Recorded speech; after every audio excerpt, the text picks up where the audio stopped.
ladies and gentlemen, we are now here at the cottage Not where, arriving. where we are Celebrating. No, we're not celebrating, no. That's me haunted doggy. Wow! Now you are not teaching how to doggy. Your mother not you teaching how to doggy. Mga kapamilya, narito tayo ngayon live kung saan ito po silang biktima ng Bagyong Sindong. Tingin niyo mo po Bagyong Sindong. Big brother!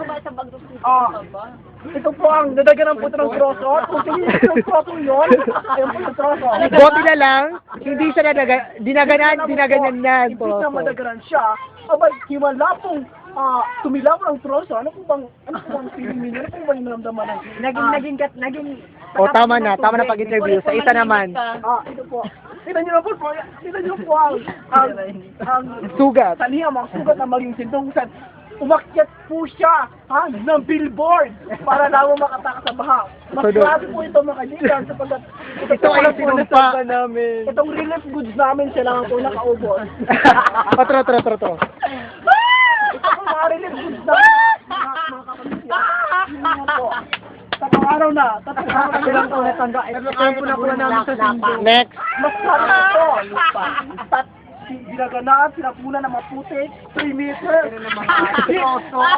3 meters deep. Baha. Ganyan po, may mga putik-putik pa dito. Ayun. Ganyan po, live po dito sa Barangay Duramo. Uy, dito pa. Ito po ang mga hayop na nakalanta ng bagyo. Live po dito sa Barangay Durabo. Kung Dito saan, ka? isa ako sa mga biktima ng sindong. Ala kahayag sa gawa. Magbabalik po si Sir July. Kayo ang ikaw na. Thank you, Mike. Thank you, Mike. Mike.